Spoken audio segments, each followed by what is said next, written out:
Okay, so the rationale of looking at non-pharmacological approaches is the fact that most of the risk factors we know are non-modifiable. And so some lifestyle factors may be modifiable, improve risk and recurrence and mortality. We also know that surgery and treatment are associated with a number of negative side effects, and certain non-pharmacological approaches could improve these side effects. I'm now on slide 4. Before we go any further, we have to discuss the fact that there's significant increased rates in obesity nationally and globally right now. If you look at over the past 25 years, where it used to be maybe 1 in 6 were obese, it's now up to 1 in 3 are obese in our country, and really 2 out of 3 are overweight or obese. So given the poor prognosis with ovarian cancer and the rising rates of obesity, and the fact that obesity is associated with other cancers, it's really important that we look at the role of obesity and other lifestyle factors in ovarian cancer risk and mortality. So the first study that really looked at this was out of the American Cancer Society, Eugene Calley's study published in the New England Journal about 12 years ago, with a number of cancers showing higher mortality with higher BMI. And with the ovarian cancer, was about a 50% higher risk of ovarian cancer mortality with a BMI greater than 35 compared to BMI less than 25.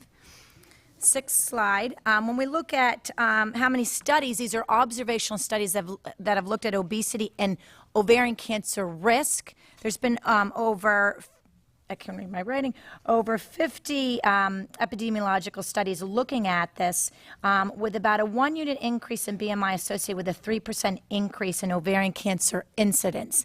And in this meta-analysis, it was limited to non-HRT users, which is, of course, not as much an issue now.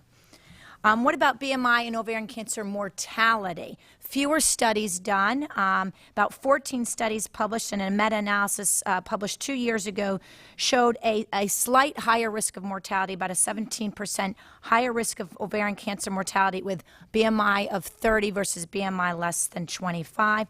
But what might be more important is the number of years a woman is overweight or obese. So it's the, looking at BMI at age 18 on risk of mortality is a stronger association, about an 82% higher risk of mortality. And then analyses looking at weight change from, say, age 18 to so many years later, that's also a significant risk factor. So it's important to look at not just BMI at one point in time, but changes over a lifetime.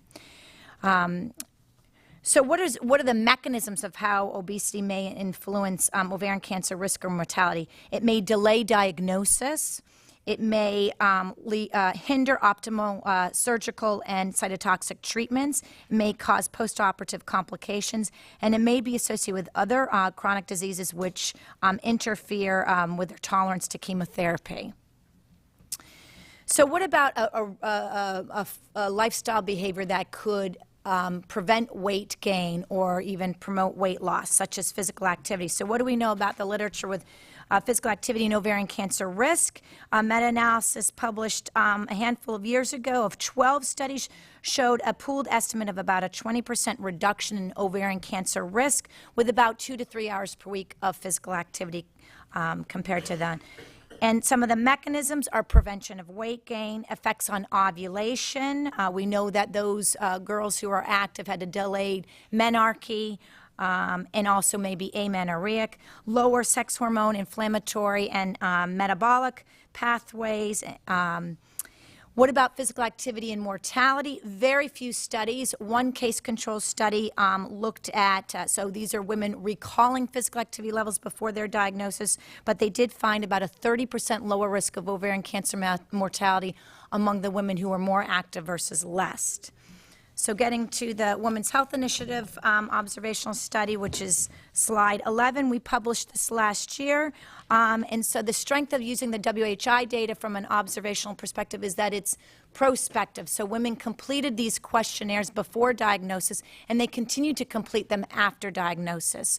So in WHI, there are about 600 women diagnosed with ovarian cancer, and we were able to look at weight and physical activity on ovarian cancer mortality. And flipping to slide 13, we found an inverse association with physical activity and ovarian cancer mortality, about a 25% lower risk of mortality from ovarian cancer among those doing about an hour per week of physical activity versus those doing none. When we looked at BMI, we did not see an association. It could be, based on Nico's talk earlier, that out of this WHI sample, about 60% were serous. Their histology was serous type. So, and in his presentation, there isn't as much of an association with BMI.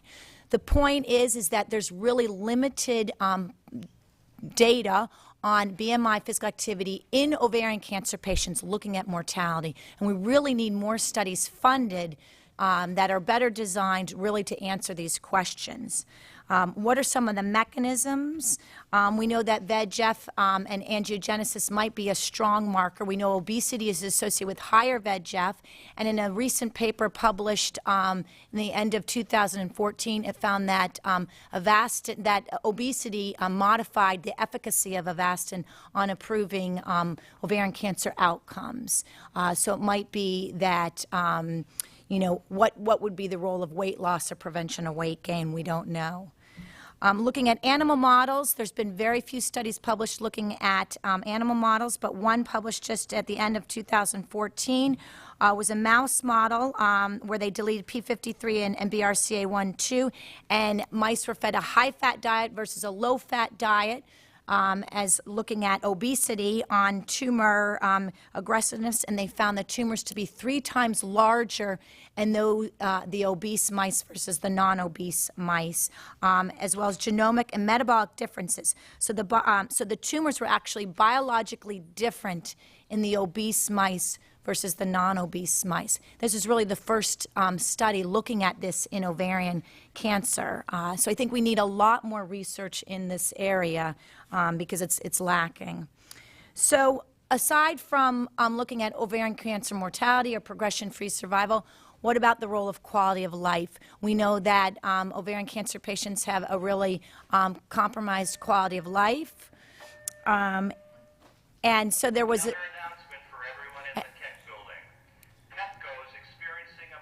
There was an observational study in 2007 finding lower quality life in inactive, higher quality life in active ovarian cancer survivors.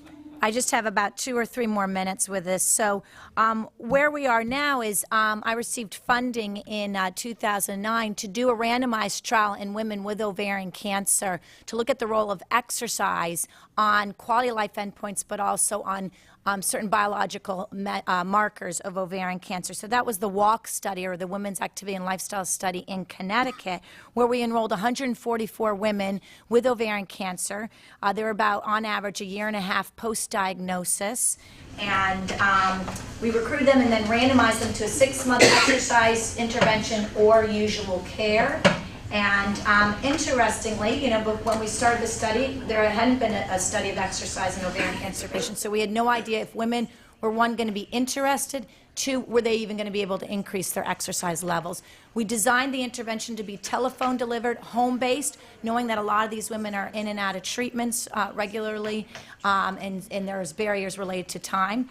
And we developed different books to guide the 26, which were weekly telephone calls over the 6 months.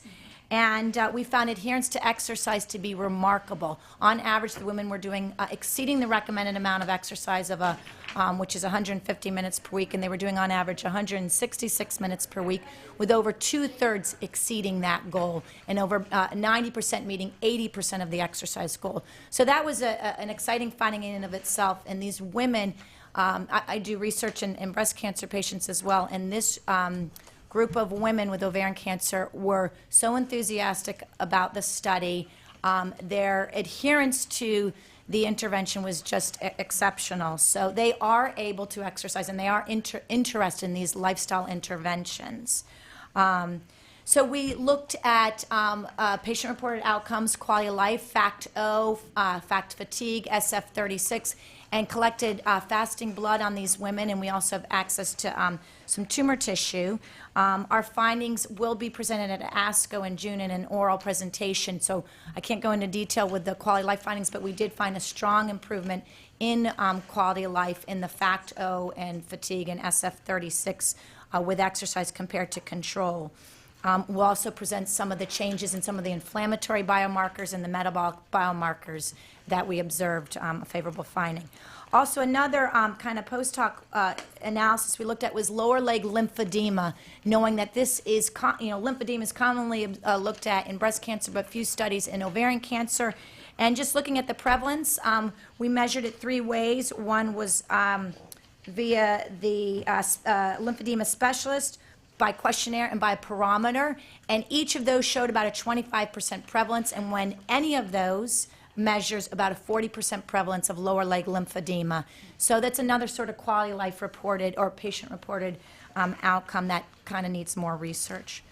So going forward, there's one other major trial you should be aware of, which you probably all are, which is the Energy and GOG 225 study of diet and physical activity on progression-free survival that is in currently still enrolling patients. They hope to enroll 1,000 women with stage 2 to 4 ovarian cancer within the first, I think it's 9 months of diagnosis. And we just got funding from NCI to do analyses with the biomarkers, the bloods that they're collecting.